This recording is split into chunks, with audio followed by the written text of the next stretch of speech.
공기업 다녀봤자 얼마나 번다고. 여자는 어차피 승진도 안 될 텐데 그거 다 괜한 욕심이다. 한정식집 룸에서 남편의 목소리가 터져 나왔습니다. 제 앞에는 시어머니와 남편, 그리고 시댁 친척 6명이 앉아 있었고요. 시어머니는 웃으면서 친척들에게 말했습니다.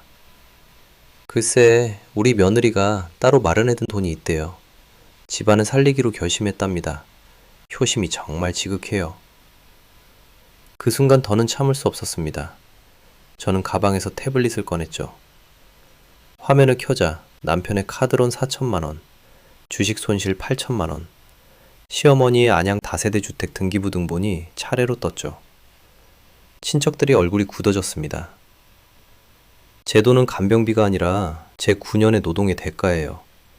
간병인은 월세 받으시는 건물주께서 고용하세요. 저는 자리를 박차고 나왔습니다. 제가 뭘 할 수 있는지, 제가 뭘 해야 하는지 그동안 오랫동안 생각해왔습니다. 이혼 서류부터 예금 가압류 신청까지 저는 생각해왔던 것들을 차례차례 진행하기 시작했죠. 휴대폰 진동이 울렸습니다. 남편이었죠. 남편은 거의 울다시피 제게 매달렸습니다. 여보, 내가 미쳤었어. 제발 용서해줘. 하지만 제가 어디까지 준비했는지 그들은 몰랐죠. 이제 뼈아프게 알게 해줄 차례였습니다. 여러분의 구독, 좋아요는 더 많은 사연을 만드는 힘이 됩니다. 안녕하세요. 저는 임혜진이라고 합니다. 올해 38살이고요. 경기권의 한 지방 공기업에서 9년째 일하고 있습니다. 아니, 일했었다고 해야 맞겠네요. 지금은 이혼 후 혼자 살고 있거든요. 제 이야기를 들려드리려고 합니다. 누군가에게는 흔한 시댁 갈등처럼 들릴 수도 있겠지만 저에게는 제 인생을 완전히 바꾼 사건이었습니다. 2025년 늦봄부터 시작된 일이었어요. 그해 5월, 저는 과장 승진 심사를 한 달 앞두고 있었습니다. 공기업 9년 차 대리로서 처음 맞는 승진 기회였고 인사팀에서도 이번엔 가능성이 높다는 말을 들었죠. 저는 매일 야근하며 승진 심사 자료를 준비했습니다. 지난 3년간의 프로젝트 성과, 업무 개선 사례, 팀원 평가, 점수까지 빠짐없이 정리했어요. 그즘 저는 남편 권재욱과 결혼 7년 차였습니다. 재욱 씨는 중소유통회사 과장이었고 우리는 경기권의 전세 아파트에서 살았어요. 전세금 1억 9천만 원은 제가 결혼 전부터 모은 돈과 결혼 후 7년간 꾸준히 적금을 들며 마련한 금액이었습니다. 거기에 제 명의 적금이 3천만 원 더 있었고요. 저는 늘 계획적으로 살았습니다. 매달 월급에서 생활비를 쓰고 남은 돈은 무조건 적금으로 넣었어요. 외식은 한 달에 2번, 옷은 시즌 세일 때만, 화장품은 드럭스토어 브랜드로요. 그렇게 모은 돈이 2억 2천만 원이었습니다. 5월 셋째 주 월요일 아침이었습니다. 저는 회사 책상에서 승진 면접 예상 질문지를 검토하고 있었어요. 그때 휴대폰이 울렸습니다. 시어머니인 배옥란 여사였죠. 혜진아, 지금 어디야? 어머님, 회사에 있어요. 무슨 일이세요? 아버님이 병원에 입원하셨어. 당뇨 합병증이래. 지금 당장 와야겠어. 저는 깜짝 놀라 상황을 물었습니다. 시어머니는 시아버지께서 어젯밤부터 정신이 혼미해져서 새벽에 응급실로 갔고 지금 입원 수속 중이라고 했어요. 저는 팀장님께 급한 가족 일이 생겼다고 말씀드리고 병원으로 향했습니다. 병원에 도착하니 시아버지는 중환자실이 아니라 일반 병실에 계셨습니다. 의사 선생님 말씀으로는 당뇨 관리를 소홀히 해서 혈당이 급격히 오른 상태였고 일주일 정도 입원 치료가 필요하다고 하셨어요. 다행히 생명에는 지장이 없었습니다. 시어머니는 병실 복도에서 저를 기다리고 계셨습니다. 그런데 표정이 심각하다기보다는 뭔가 계산적이었어요. 지금 생각해보면 그때부터 느낌이 이상했던 것 같습니다. 혜진아, 간병인 비용이 하루에 12만 원이래. 일주일이면 84만 원이잖니. 그 돈이 어디 있어? 어머님, 그래도 전문 간병인을 쓰셔야죠. 아버님 상태가... 시어머니는 제 말을 잘랐습니다. 네가 회사 좀 쉬면 되잖니. 어차피 승진 심사까지 한 달 남았다며? 그때까지 네가 낮에 와서 아버님 보고 나는 밤에 올게. 저는 당황했습니다. 승진 심사 준비로 가장 바쁜 시기인데 간병까지 맡으라는 말이었거든요. 어머님, 지금 제가 승진 자료 준비하느라 매일 야근하고 있어요. 그리고 회사 일도 쉴 수가 없고요. 야근은 무슨 야근이야. 공기업이 뭐가 그리 바빠? 너 9년 다녔으면 이제 눈 감고도 할 수 있는 일 아니니? 저는 참았습니다. 시어머니는 제 일을 한 번도 제대로 이해해 주신 적이 없었거든요. 공기업은 칼퇴하고 월급만 받는 곳이라고 생각하셨죠. 그날 저녁 남편 재욱 씨가 병원에 왔습니다. 시어머니는 재욱 씨에게도 똑같은 말을 했어요. 저는 재욱 씨가 제 편을 들어줄 거라고 기대했습니다. 엄마, 혜진이 지금 승진 준비 중이잖아요. 간병인 쓰시는 게. 시어머니가 목소리를 높였습니다. 야, 너도 참. 승진이 사람 목숨보다 중요해. 내 아버지가 지금 병원에 누워 계신데 며느리가 간병 한 번 못 해줘? 재욱 씨는 잠시 망설이다가 제게 말했습니다. 여보, 엄마 말씀도 일리가 있어. 승진 심사야, 내년에도 있잖아. 이번엔 아버지 건강이 우선 아닐까? 그 순간 제 심장이 철렁 내려앉았습니다. 재욱 씨도 시어머니 편이었던 거예요. 저는 아무 말도 하지 못했습니다. 결국 저는 회사에 일주일간 반차를 내고 오전에는 병실에서 시아버지를 돌보기로 했습니다. 오후에는 회사로 출근해서 밀린 업무를 처리했고요. 승진 자료는 집에 가져가서 밤늦게까지 정리했습니다. 그런데 일주일이 지나도 시아버지는 퇴원하지 못했습니다. 혈당이 안정되지 않았거든요. 의사 선생님은 2주는 더 지켜봐야 한다고 하셨어요. 시어머니는 다시 저를 불렀습니다. 혜진아, 미안한데 2주만 더 해줄래? 엄마가 밤에 오는 것도 힘들고 네가 낮에 있으면 아버님도 안심하시잖니. 저는 이미 지쳐 있었습니다. 병원과 회사를 오가며 제대로 잠도 못 잤고 승진 면접 예상 질문조차 제대로 준비하지 못한 상태였어요. 그런데 또 2주를 더 하라니요. 그날 밤 저는 재욱 씨에게 조용히 말했습니다. 여보, 이러다가 제가 승진 심사를 제대로 준비도 못하겠어요. 간병인 좀 알아봐 주세요. 재욱 씨는 한숨을 쉬더니 이렇게 말했습니다. 과장 돼봤자 월급 얼마나 올라? 기껏해야 20만 원. 그거 가지고 그렇게 목숨 걸어야 해? 저는 귀를 의심했습니다. 제가 9년간 야근하고 주말 출근하며 쌓아온 경력을 기껏해야 20만 원으로 평가하다니요. 여보, 저한테 승진이 얼마나 중요한지 알잖아요. 이번 기회 놓치면 또 2년을 기다려야 해요. 알아. 근데 이번엔 어쩔 수 없잖아. 엄마 성격 알잖아. 조금만 참아. 저는 더 이상 말하지 않았습니다. 재욱 씨는 제 일이 아니라 시어머니의 기분을 우선하고 있었으니까요. 그 주 금요일, 친오빠 조승효에게서 전화가 왔습니다. 혜진아, 다음 달 12일이 내 결혼식인 거 알지? 꼭 와야 해. 오빠는 작년에 이혼하고 올해 새로운 분을 만나 재혼을 하기로 했습니다. 저는 오빠가 다시 행복해지는 모습을 보고 싶었어요.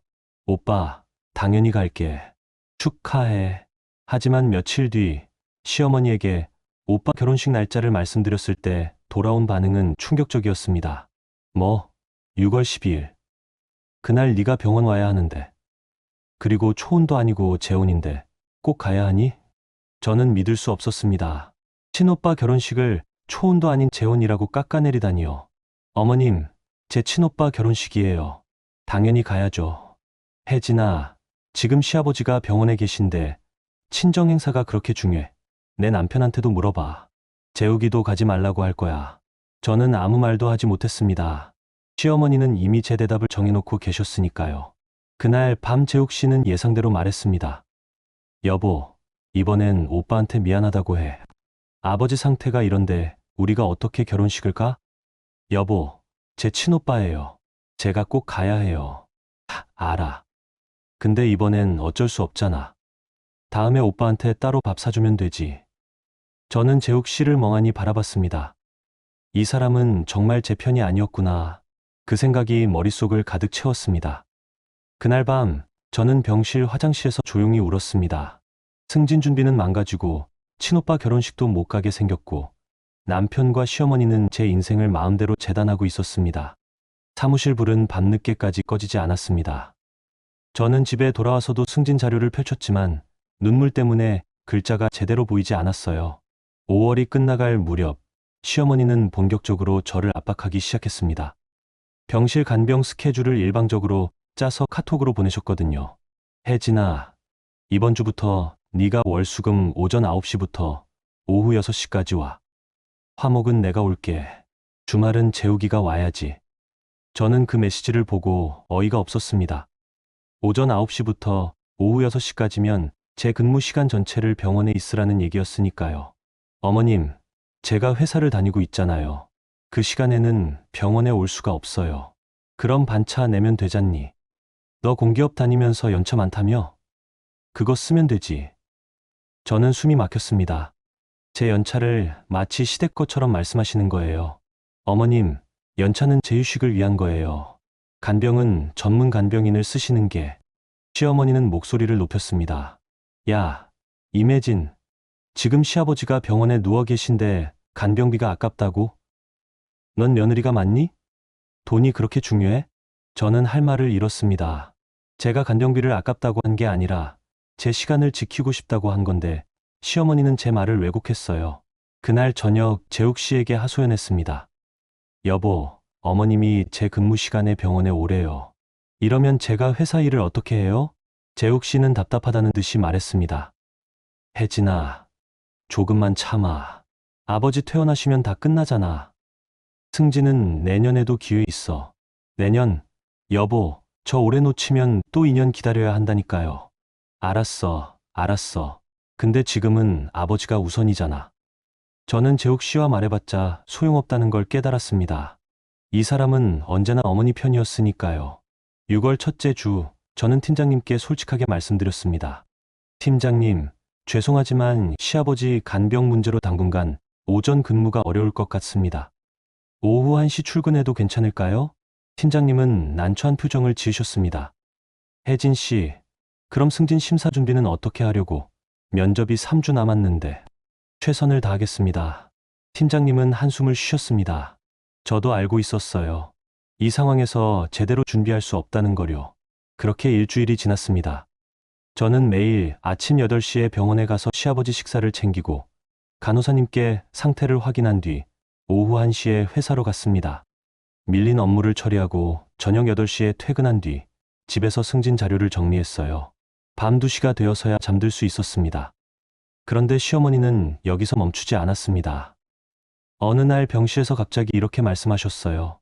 혜진아, 네가 회사 그만두면 어때? 어차피 여자가 공기업 다녀봤자 승진해도 별것 없잖아. 시아버지 간병하면서 집에서 쉬는 게 낫지 않겠니? 저는 귀를 의심했습니다. 어머님, 무슨 말씀이세요? 제가 왜 회사를 그만둬요? 아니, 너 월급이 얼마야? 세후 300만 원. 그거 가지고 그렇게 매달려야 해. 재욱이 월급으로 충분히 살 수 있어. 저는 온몸에 소름이 돋았습니다. 시어머니는 제 커리어를 세후 300만 원으로 계산하고 계셨어요. 어머님, 저는 제 일이 좋아서 다니는 거예요. 돈 문제가 아니라고요. 일이 좋긴. 여자가 나이 들어서 회사 다니는 게 뭐가 좋아? 차라리 집에서 애나 낳고 살림이나 하지. 저는 더 이상 참을 수 없었습니다. 어머님, 저는 회사 안 그만둡니다. 그리고 간병은 전문 간병인을 쓰세요.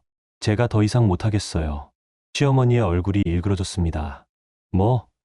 이 사람이 지금 시어머니한테 대드는 거야? 너 지금 버릇없이 굴고 있는 거 알아? 버릇없는 게 아니라 제 인생을 지키는 거예요. 그날 저녁 재욱 씨에게 엄청난 전화가 걸려왔습니다. 임혜진, 너 엄마한테 뭐라고 한 거야? 엄마가 지금 울고 계셔. 여보, 어머님이 저보고 회사 그만두래요. 말도 안 되잖아요. 엄마가 그냥 한 말인데 네가 왜 그렇게 발끈해? 과장돼봤자 월급 몇 푼 오르는 건데. 이번엔 엄마 말 좀 들어. 저는 전화기를 꽉 쥐었습니다. 여보, 제 9년이 월급 몇 푼이에요? 지금 제 인생을 무시하는 거예요? 무시하는 게 아니야. 아버지가 아프신데 며느리가 좀 도와드리는 게 그렇게 어려워? 도와드리는 것과 제 인생을 포기하는 건 달라요. 재욱 씨는 한숨을 쉬더니 차갑게 말했습니다. 혜진아, 네가 너무 이기적인 거 아니야? 가족이 힘들 때는 희생도 해야지. 저는 전화를 끊어버렸습니다. 이 사람은 제가 아니라 저를 희생시키고 싶어 하는 거였어요. 그로부터 며칠 뒤 더 큰 충격이 기다리고 있었습니다. 친오빠 결혼식 문제였죠. 시어머니가 다시 카톡을 보냈습니다. 혜진아, 6월 12일에 네가 병원에 와야 해. 그날 내가 친척 모임이 있어서 못 가거든. 네, 오빠 결혼식은 재욱이 혼자 보내면 되잖아. 저는 손이 떨렸습니다. 제 친오빠 결혼식에 저는 가지 말고 남편만 보내라고요? 어머님, 제가 꼭 가야 해요. 제 친오빠예요. 초혼도 아니고 재혼인데 뭐가 그리 중요해. 어차피 식장 가서 밥 먹고 오는 거잖아. 재욱이 혼자 가도 돼. 저는 눈물이 났습니다.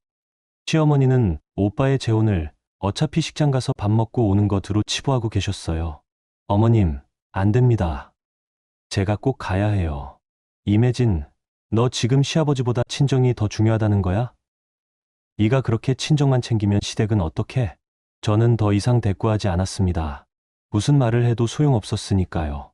그날 밤 재욱 씨는 집에 돌아오자마자 말했습니다. 혜진아, 미안한데 오빠 결혼식은 나 혼자 갈게. 엄마가 그날 친척 모임이 있으셔서 네가 병원에 가야 한대. 여보, 제 친오빠 결혼식이에요. 제가 어떻게 안 가요? 나도 안타깝지만 어쩔 수 없잖아. 오빠한테 내가 잘 설명할게. 설명은 무슨 설명이에요? 제가 직접 가야죠. 재욱 씨는 짜증을 냈습니다. 야, 임혜진, 네가 지금 누구 편이야? 시댁이야? 친정이야? 그 말에 저는 할 말을 잃었습니다. 이 사람은 결혼을 편가르기로 생각하고 있었어요. 저는 조용히 말했습니다. 저는 제 편이에요. 재욱 씨는 비웃듯이 말했습니다. 제 편, 결혼했으면 가족 편이어야지. 네가 너무 이기적인 거 아니야? 그날 밤 저는 거실 소파에서 잠들었습니다. 침대로 들어가고 싶지 않았거든요. 다음 날 아침 저는 휴대폰 캘린더에 표시해뒀던 오빠 결혼식 일정을 지웠습니다. 어차피 못 갈 거였으니까요. 그날 병실로 가는 길 저는 문득 깨달았습니다. 시어머니와 재욱 씨는 제 승진도, 제 친정도, 제 인생도 중요하게 생각하지 않는다는 거요. 저는 그저 그들에게 편리한 도구일 뿐이었습니다. 6월 첫째 주가 지나고 저는 완전히 지쳐 있었습니다. 매일 아침 병원에 가서 시아버지를 돌보고 오후에 회사로 가서 밀린 업무를 처리하고 밤에는 승진 자료를 정리했어요. 잠은 하루에 4시간도 못 잤습니다. 승진 면접이 2주 앞으로 다가왔습니다. 인사팀에서는 면접 자료를 이번 주 금요일까지 제출하라고 했어요. 저는 목요일 밤까지 자료를 정리했지만 아직 부족한 부분이 많았습니다. 금요일 오전 저는 병원에 있었습니다. 시아버지는 혈당이 조금씩 안정되고 있었지만 여전히 퇴원 날짜는 정해지지 않았어요. 저는 시아버지 점심 식사를 챙긴 뒤 서둘러 회사로 향했습니다. 그날 오후 5시 저는 가까스로 승진 면접 자료를 제출했습니다. 팀장님은 제 자료를 보시더니 조용히 말씀하셨어요. 혜진 씨, 이번엔 좀 아쉽네요. 저도 알고 있었습니다. 제 자료가 평소보다 부실하다는 거요. 하지만 어쩔 수 없었어요. 시간이 없었으니까요. 그날 저녁 저는 늦게 집에 돌아왔습니다. 비가 억수같이 쏟아지는 밤이었어요. 현관문을 열고 들어서니 재욱 씨는 거실 소파에 앉아 TV를 보고 있었습니다. 여보, 다녀왔어요. 응. 재욱 씨는 대답도 제대로 하지 않았습니다. 저는 젖은 구두를 벗고 안방으로 들어갔어요. 그때 침대 옆에 재욱 씨의 서류 가방이 열려 있는 걸 봤습니다. 평소 같으면 신경 쓰지 않았을 텐데 그날은 왜인지 눈길이 갔어요. 가방 속에서 하얀 봉투 하나가 삐죽 나와 있었거든요. 저는 무심코 그 봉투를 꺼냈습니다. 카드론 명세서였어요. KB국민카드 카드론 이용 명세서. 이용 금액 4천만 원. 월 상환액 120만 원. 연체 없음. 저는 손이 떨렸습니다. 재욱 씨가 카드론을 4천만 원이나 쓰고 있었다고요? 저는 전혀 몰랐습니다. 가방을 더 뒤져봤습니다. 그 안에서 증권사 우편물이 나왔어요. NH투자증권 손익 현황, 투자 원금 8천만 원, 현재 평가액 200만 원, 손실 마이너스 7,800만 원. 저는 그 자리에 주저앉았습니다. 재욱 씨는 주식 투자로 8천만 원을 날렸고 카드론으로 4천만 원을 끌어다 쓰고 있었던 거예요. 합치면 1억 2천만 원의 빚이었습니다.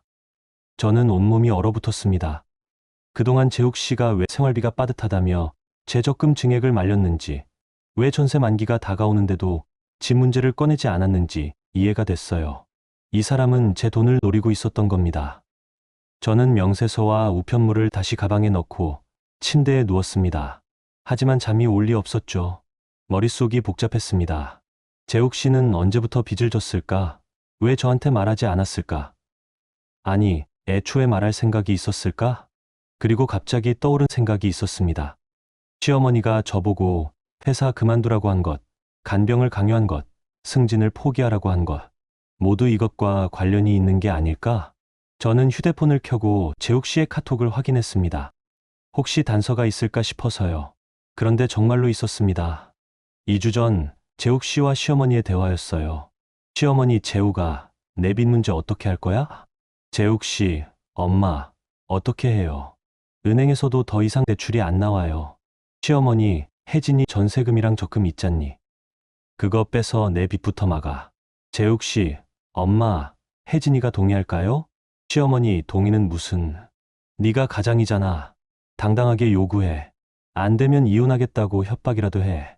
재욱 씨, 엄마, 시어머니, 그리고 혜진이 승진하면 더 당당해져서 말 안 들을 거야. 이번에 승진 못하게 만들어. 아버지 간병 핑계 대면 돼. 저는 휴대폰을 놓았습니다. 손이 너무 떨려서 제대로 쥘 수가 없었어요. 시어머니와 재욱 씨는 처음부터 계획을 짜고 있었던 겁니다. 제 전세금과 적금 2억 2천만 원을 빼내서 재욱 씨 빚을 막고 제 승진을 방해해서 제가 반항하지 못하게 만들려고요. 심지어 시아버지 간병도 진짜 저를 걱정해서가 아니라 제 시간을 빼앗아서 승진을 못하게 만들려는 계략이었던 거예요. 저는 화장실로 달려가 구역질을 했습니다. 믿었던 남편과 시어머니가 저를 이용하고 있었다는 사실이 너무 충격적이었거든요. 한참을 화장실에 앉아 있다가 저는 거울을 봤습니다. 초췌한 얼굴에 다크서클이 짙게 내려앉아 있었어요. 9년간 성실하게 일하며 돈을 모은 제가 이렇게 무너져 있었습니다. 그때 문득 깨달았습니다. 저는 더 이상 당하고만 있을 수 없다는 거요.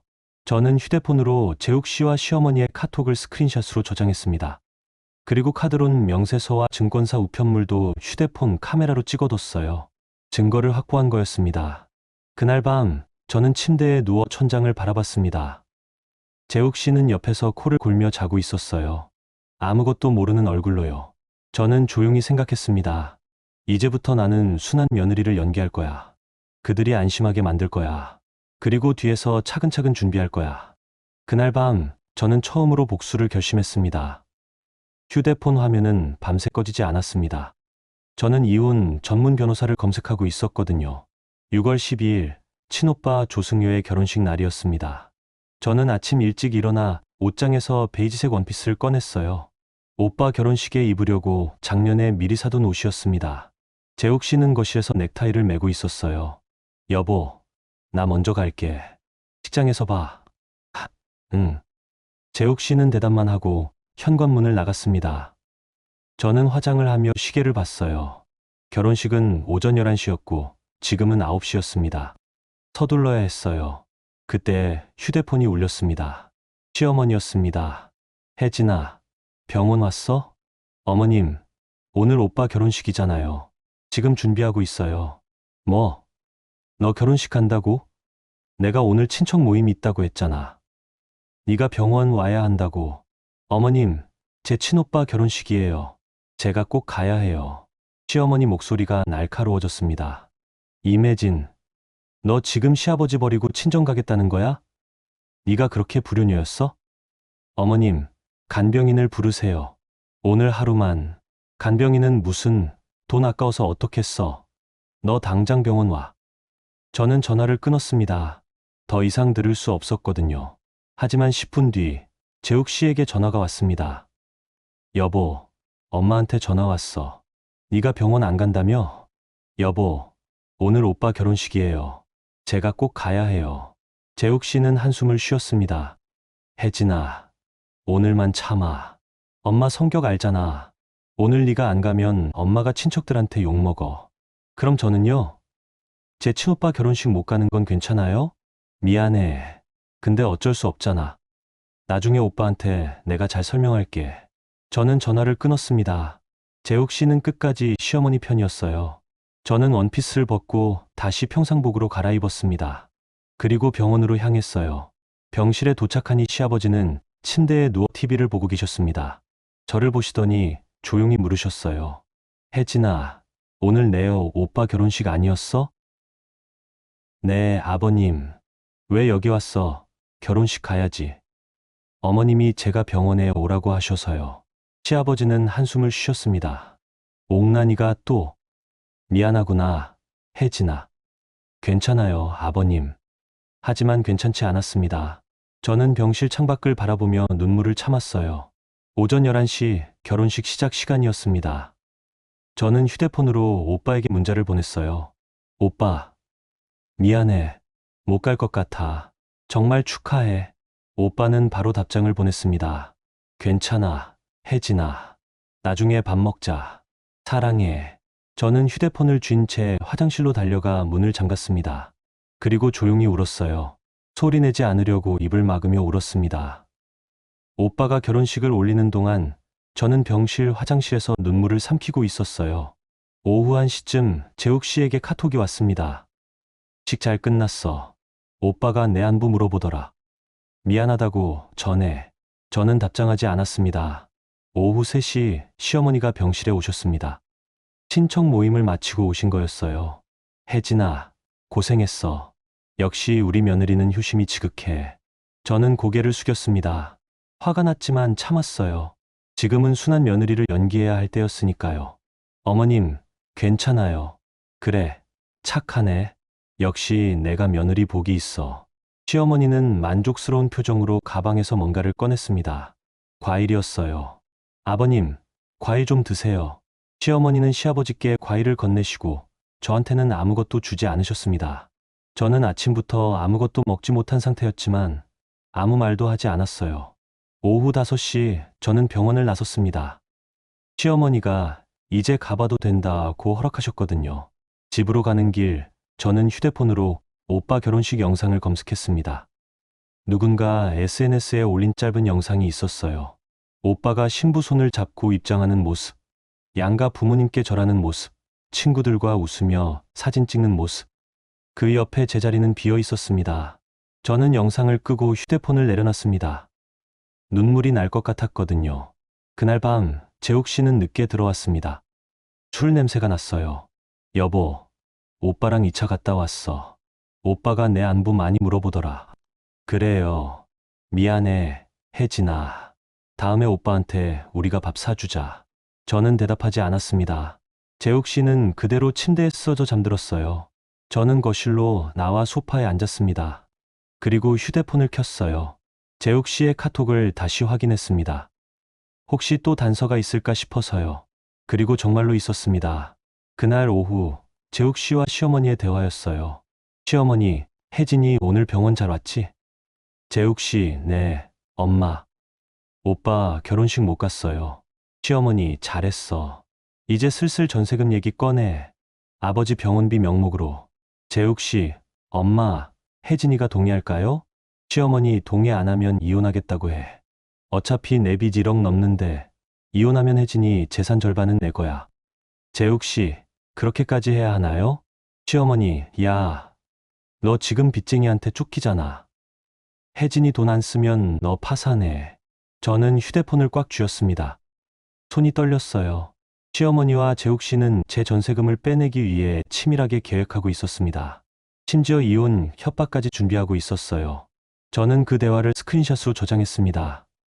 그리고 휴대폰 메모장에 적었어요. 증거 목록.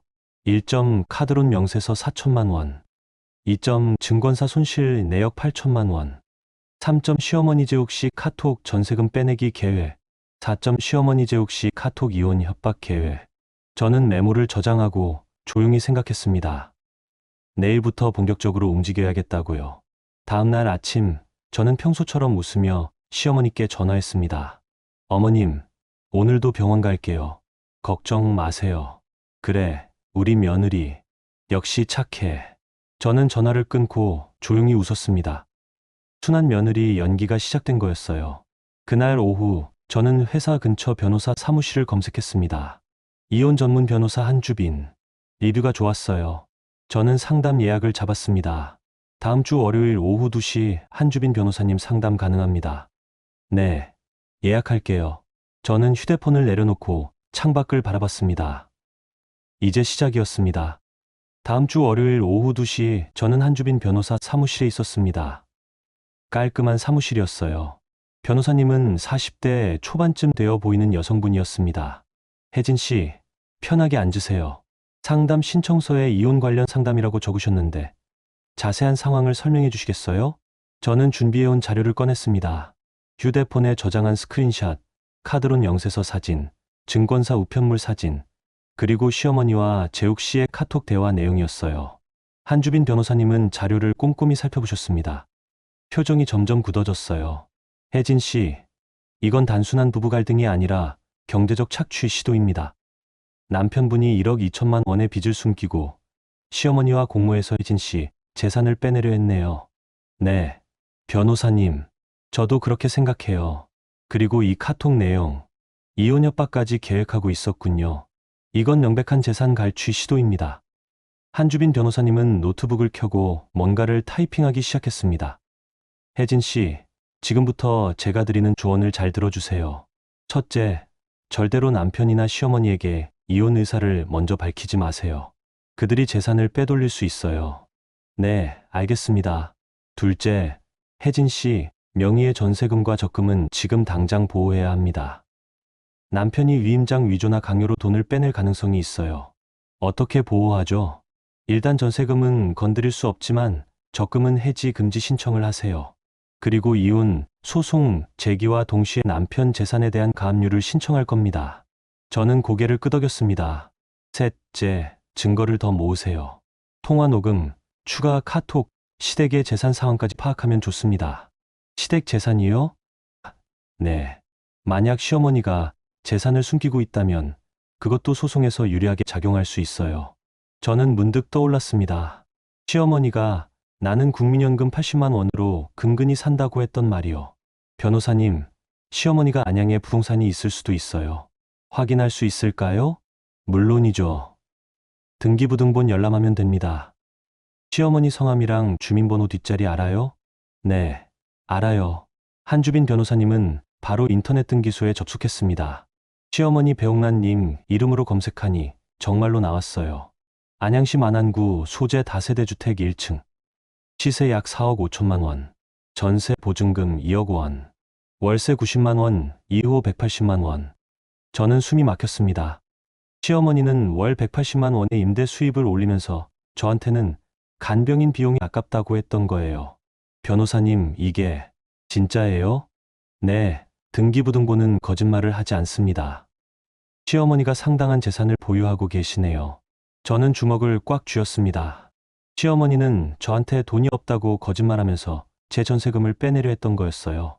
한주빈 변호사님은 조용히 말씀하셨습니다. 혜진 씨, 이제부터 철저하게 준비하세요. 상대방이 움직이기 전에 먼저 법적 조치를 취해야 합니다. 네, 변호사님, 제가 뭘 해야 하죠? 일단 겉으로는 순한 며느리를 연기하세요. 그들이 안심하게 만들어야 해요. 그 사이에 저는 이혼, 소송 준비와 재산 보전 절차를 진행하겠습니다. 저는 고개를 끄덕였습니다. 그리고 혜진 씨, 회사 인사팀에도 상황을 알려두세요. 시댁이 퇴사 압박을 했다는 증거를 남기는 거예요. 인사팀에요? 네. 나중에 소송에서 시댁이 혜진 씨 경력을 방해했다는 증거로 쓸 수 있습니다. 저는 그날 상담을 마치고 결심을 굳혔습니다. 다음 날 저는 회사 인사팀에 찾아갔습니다. 인사팀 과장님은 친절하게 저를 맞아주셨어요. 혜진 씨, 무슨 일이세요? 과장님, 개인적인 상담 좀 하고 싶은데요. 기록으로 남겨주실 수 있나요? 물론이죠. 말씀하세요. 저는 시어머니가 저한테 퇴사를 압박한 일, 승진 준비를 방해한 일, 친오빠 결혼식 참석을 막은 일을 차례로 설명했습니다. 인사팀 과장님은 심각한 표정으로 기록을 남기셨어요. 혜진 씨, 이건 명백한 직장 내 가족 갈등 문제네요. 회사 차원에서도 보호 조치를 취하겠습니다. 혹시 시댁에서 회사로 연락이 온다면 저희가 차단하겠습니다.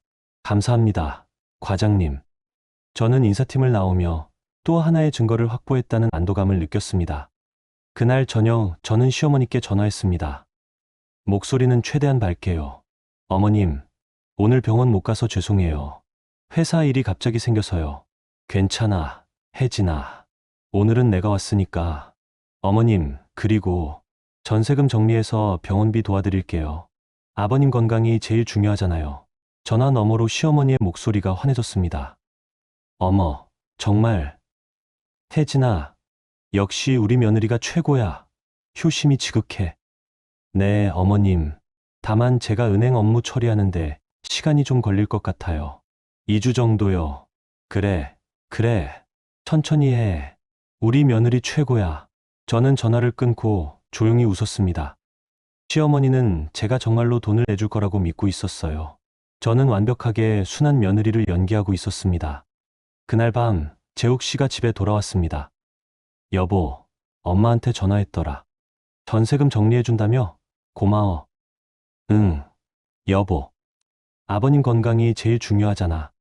재욱 씨는 안도한 표정을 지었습니다. 혜진아, 미안해. 그동안 내가 너한테 너무 심했지? 이제부터 잘할게. 저는 웃으며 대답했습니다. 괜찮아, 여보. 우리 가족이잖아. 하지만 속으로는 차갑게 생각하고 있었어요. 가족? 너희는 나를 가족으로 본 적이 없잖아.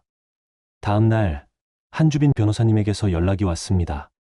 혜진 씨, 긴급 가압류 준비 완료했습니다. 남편분 예금과 급여 채권 일부에 대한 보전 절차를 진행할게요. 혜진 씨가 원하는 날짜에 실행하겠습니다. 변호사님, 시댁 종친의 날로 잡아주세요. 종친회요? 네. 다음 주 토요일에 시댁 친척들이 모두 모이는 자리가 있어요. 그때 증거를 공개하고 싶어요. 한주빈 변호사님은 잠시 침묵하다가 말씀하셨습니다. 혜진 씨, 확실하게 끝내시려는 거군요. 네. 변호사님, 저는 제대로 끝낼 겁니다. 그날부터 저는 더욱 철저하게 순한 며느리를 연기했습니다. 병원에 가서 시아버지를 돌보고 시어머니께 어머님, 뭐 필요하신 거 없으세요? 라고 물었어요. 재욱 씨에게는 여보, 오늘 저녁 뭐 먹고 싶어? 라고 물으며 웃었습니다. 그들은 완전히 안심했습니다. 제가 정말로 착한 며느리가 된 줄 알았어요. 그리고 마침내 종친의 날이 다가왔습니다. 저는 태블릿에 모든 증거를 정리했습니다. 카드론 명세서, 증권사 손실 내역, 시어머니와 재욱 씨의 카톡, 안양 다세대주택 등기부 등본, 월세 입금 내역까지요.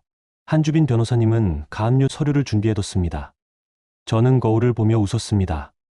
이제 시작이야. 그날 밤 저는 시어머니께 문자를 보냈습니다. 어머님, 내일 종친회 잘 다녀오세요. 저도 갈게요. 전세금 정산 자료 가지고 갈게요. 시어머니는 바로 답장을 보냈습니다. 그래, 우리 며느리. 역시 효심이 지극해. 내일 봐. 저는 휴대폰을 내려놓고 조용히 생각했습니다. 내일 모든 게 끝날 거야. 종친회 당일 저는 아침 일찍 일어나 단정한 옷차림을 했습니다. 네이비 블라우스에 검은색 슬랙스, 그리고 작은 크로스백. 가방 안에는 태블릿과 서류 봉투가 들어 있었어요. 재욱 씨는 거실에서 넥타이를 메고 있었습니다. 여보, 오늘 엄마가 되게 좋아하시겠다. 네가 전세금 정리해준다고 하니까. 응, 여보. 가족이니까 당연한 거지. 재욱 씨는 만족스러운 표정으로 고개를 끄덕였어요. 오전 11시, 우리는 한정식집에 도착했습니다. 시댁 종친회가 열리는 곳이었어요.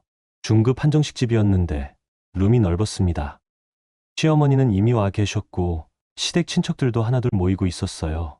큰아버지, 작은아버지, 고모, 사촌 형님들까지 총 6명이었습니다. 시어머니는 저를 보자마자 활짝 웃으며 말했습니다. 어머, 우리 며느리 왔네. 여러분, 인사하세요. 우리 혜진이에요. 친척들은 저를 보며 고개를 끄덕였습니다. 저는 공손하게 인사했어요. 안녕하세요. 임혜진입니다. 식사가 시작되고 시어머니는 친척들에게 자랑하기 시작했습니다. 우리 며느리가 정말 효심이 지극해요. 시아버지 간병도 도맡아서 하고 이번에는 전세금까지 정리해서 병원비를 도와준대요.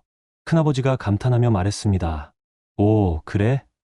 요즘 며느리들이 그렇게까지 하기 힘든데. 옥난이 며느리 복이 있네. 시어머니는 더욱 신이 나서 말했습니다. 그러게 말이에요. 혜진이가 공기업 다니면서 돈도 잘 모았거든요. 전세금이 1억 9천만 원이고 적금도 3천만 원 있대요.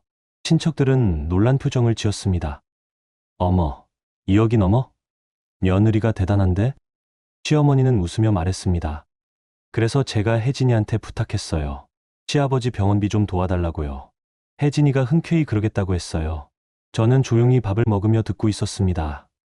시어머니는 마치 제가 자발적으로 돈을 내주기로 한 것처럼 말하고 있었어요. 작은아버지가 물었습니다. 그럼 혜진 씨, 전세금을 다 내주는 거야?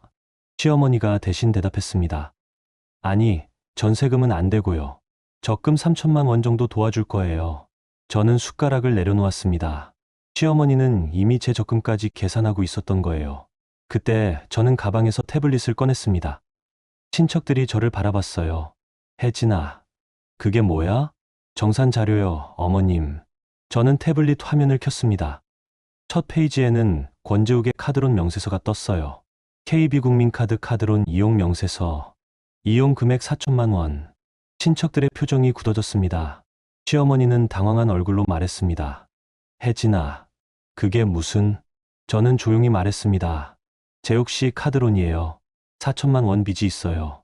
다음 페이지를 넘겼습니다. 증권사 손실 내역이 떴어요. NH투자증권 손익 현황. 투자 원금 8천만 원. 현재 평가액 200만 원. 손실 마이너스 7,800만 원. 큰아버지가 놀라서 물었습니다. 재욱이 주식으로 8천만 원을 날렸어? 네, 그래요. 재욱 씨는 총 1억 2천만 원의 빚이 있어요. 시어머니의 얼굴이 창백해졌습니다. 혜진아, 그만해. 가족 일을 왜 여기서. 저는 다음 페이지를 넘겼습니다. 시어머니와 재욱 씨의 카톡 대화가 떴어요. 시어머니 혜진이 전세금이랑 적금 빼내서 내 빚부터 막아. 재욱 씨 엄마, 혜진이가 동의할까요? 시어머니 동의는 무슨... 안 되면 이혼하겠다고 협박이라도 해. 많이 조용해졌습니다. 친척들은 충격받은 표정으로 시어머니와 재욱 씨를 바라봤어요. 작은아버지가 조용히 물었습니다. 옥나나, 이게 무슨 짓이야? 며느리 돈을 빼내려고 계획을 짰어? 시어머니는 변명하기 시작했습니다. 아니, 그게... 재욱이 빚이 있으니까, 가족이니까 도와줘야 하잖아요. 저는 다음 페이지를 넘겼습니다. 안양 다세대주택 등기부등본이 떴어요. 소재지 안양시 만안구. 소유자 배용근안. 시세 4억 5천만 원. 월세 90만 원, 이후 180만 원. 고모가 놀라서 물었습니다. 언니, 안양에 건물이 있었어. 월세도 받고 있었고? 시어머니는 말을 잃었습니다. 저는 조용히 말했습니다. 어머님은 저한테 나는 국민연금 80만 원으로 근근히 산다고 하셨어요. 하지만 실제로는 월 180만 원의 임대 수입이 있으셨죠. 큰아버지가 한숨을 쉬었습니다. 옥나나, 네가 그렇게까지 할 사람이 아니었잖아. 며느리한테 거짓말하고 돈까지 빼내려 하다니. 시어머니는 얼굴이 붉어지며 소쳤습니다. 그래도 가족이잖아. 며느리가 시댁 좀 도와주는 게 당연한 거 아니야? 저는 태블릿을 내려놓고 조용히 말했습니다. 어머님, 제 돈은 간병비가 아니라 제 9년의 노동입니다. 간병인은 월 180만 원 월세 받으시는 건물주께서 고용하세요. 그 순간 재욱 씨의 휴대폰에 알림이 울렸습니다. 예금 가압류 통지, 채권자 임혜진, 채무자 권재욱, 가압류 금액 5천만 원. 재욱 씨는 얼굴이 새하얗게 질렸습니다. 여보, 이게 뭐야? 저는 차갑게 대답했습니다. 이혼 소송 시작했어요. 그리고 당신 재산 가압류했어요. 제 돈 지키려고요. 재욱 씨는 휴대폰을 떨어뜨리고 제게 달려왔습니다. 여보, 내가 미쳤었어. 제발 용서해줘. 나 정말 잘못했어. 저는 재욱 씨를 밀쳐냈습니다. 용서? 당신은 저를 가족이 아니라 돈으로 봤잖아요. 시어머니도 저한테 달려왔습니다. 혜진아, 우리가 잘못했어. 제발 가압류만 풀어줘. 저는 시어머니를 똑바로 바라보며 말했습니다. 어머님, 저는 더 이상 착한 며느리 아니에요. 이제부터 제 인생 지킬 거예요. 친척들은 아무 말도 하지 못했습니다. 시아버지는 병실에서 이 소식을 들으셨을 거예요. 며칠 전 시아버지께서 조용히 저한테 말씀하셨거든요.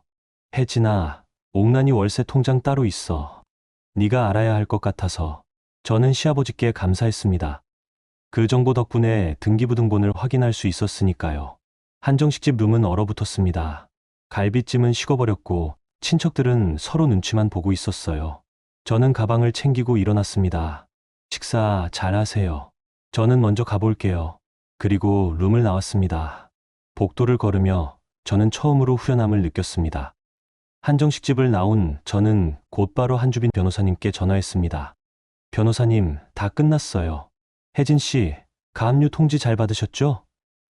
이제 본격적으로 이혼 소송 진행하겠습니다. 네, 변호사님, 부탁드려요. 저는 전화를 끊고 집으로 향했습니다. 아니, 정확히는 제 전세 아파트로요. 이제 얼마 안 있으면 저 혼자 사는 집이 될 테니까요. 집에 도착하니 재욱 씨는 아직 한정식집에 남아 있는 것 같았습니다. 저는 짐을 싸기 시작했어요. 제 옷, 제 책, 제 물건들만요. 1시간쯤 지났을 때 현관문이 열렸습니다. 재욱 씨였어요. 얼굴이 새빨갛게 달아올라 있었습니다. 여보, 가압류 왜 한 거야?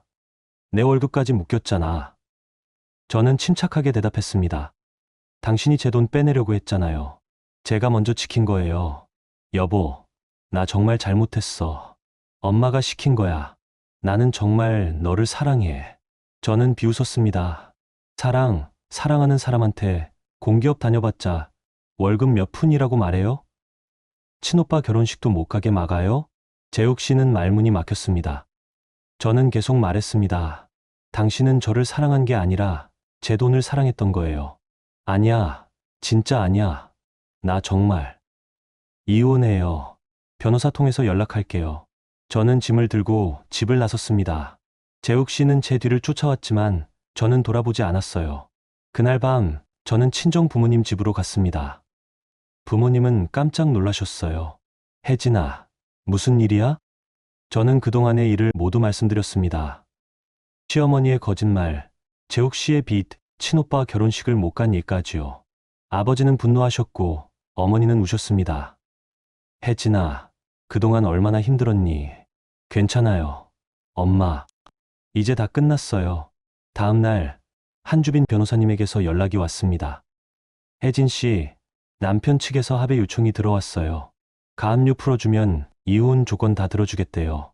조건이 뭔데요? 위자료 없이 재산 분할만 하자고 하네요. 그리고 혜진 씨, 전세금이랑 적금은 손대지 않겠대요. 저는 고민했습니다. 변호사님, 위자료는 받을 수 있을까요? 물론이죠. 남편이 재산 은닉하고 이혼 협박 계획까지 세웠잖아요. 최소 3천만 원은 받을 수 있어요. 그럼 합의 거부하고 소송 진행해 주세요. 알겠습니다. 6월 셋째 주 승진 면접 날이 왔습니다. 저는 그동안 부족했던 자료를 보완해서 제출했어요. 면접장에 들어가니 임원 3분이 앉아 계셨습니다. 임혜진 대리님, 이번 승진 심사 자료를 보니 조금 아쉬운 부분이 있더군요. 개인 사정이 있었나요? 저는 솔직하게 대답했습니다. 네, 가족 문제로 준비 기간이 부족했습니다. 하지만 지난 9년간의 성과는 자료에 충분히 담았다고 생각합니다. 그렇군요. 그럼 마지막 질문 드릴게요. 임 대리님에게 일이란 무엇인가요?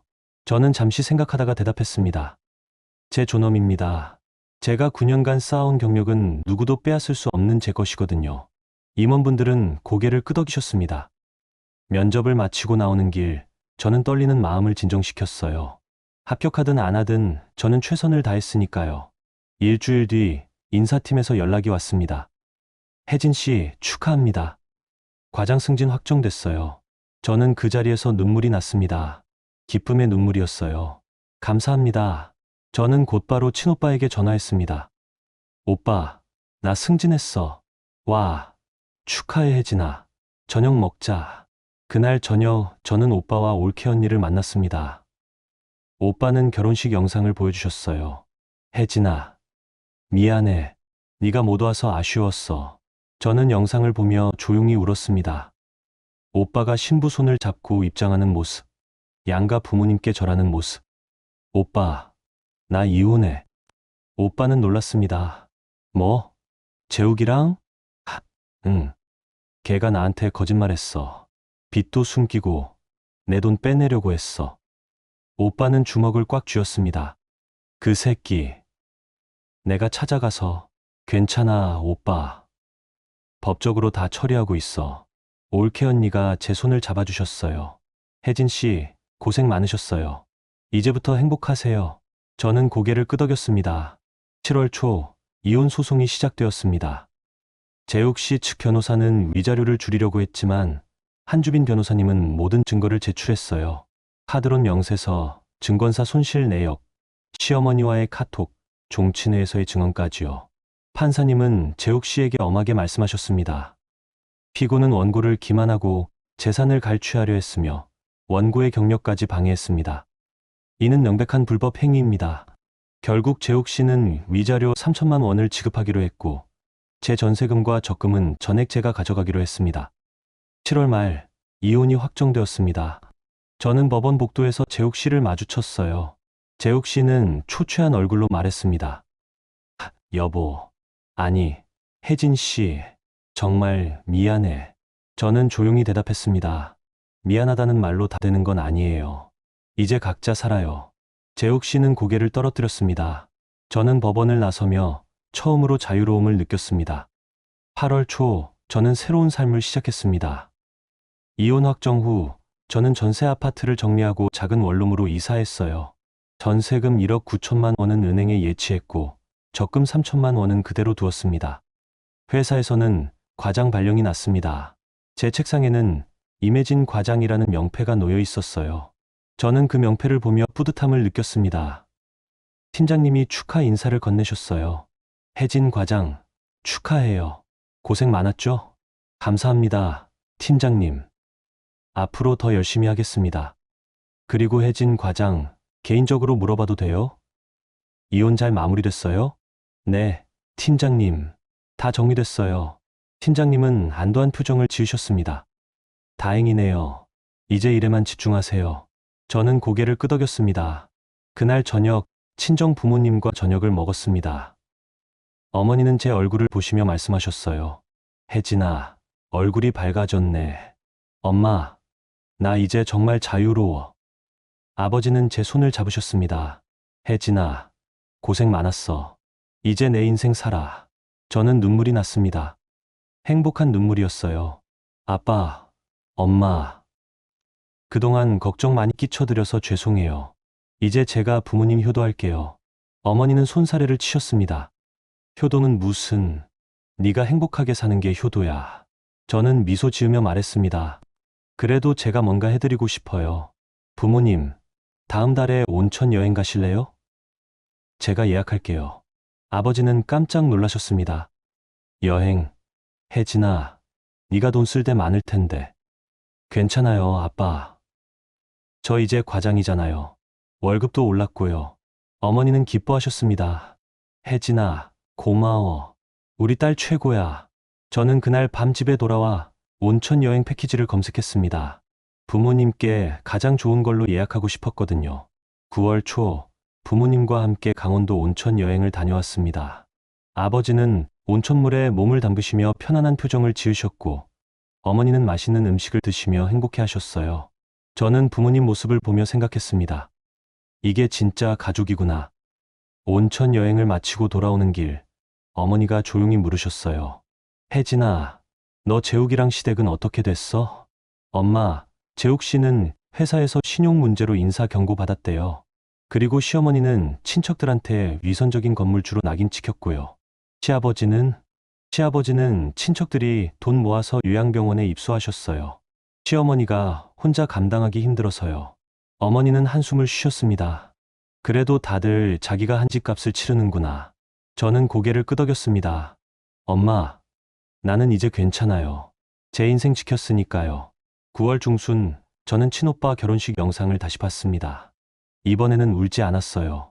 대신 웃으며 봤습니다. 오빠가 행복해하는 모습, 올케 언니가 웃는 모습. 저는 그 모습을 보며 진심으로 축하했습니다. 그리고 문득 깨달았습니다.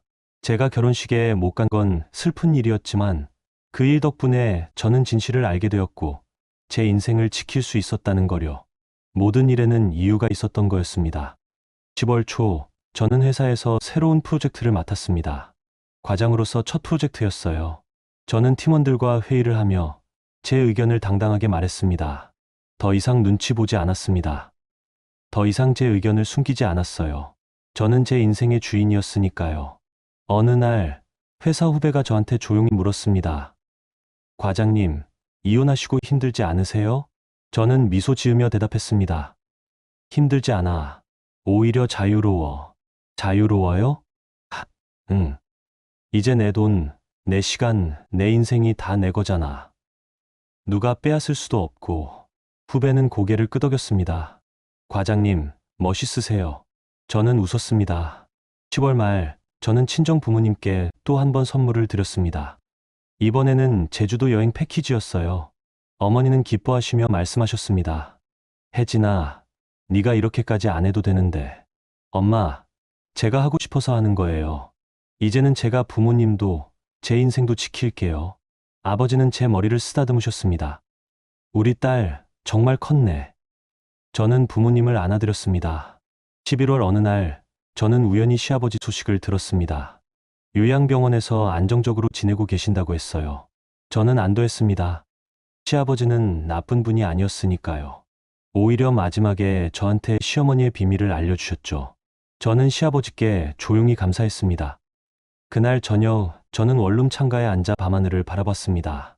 달이 밝게 빛나고 있었어요. 저는 문득 지난 몇 달을 돌아봤습니다.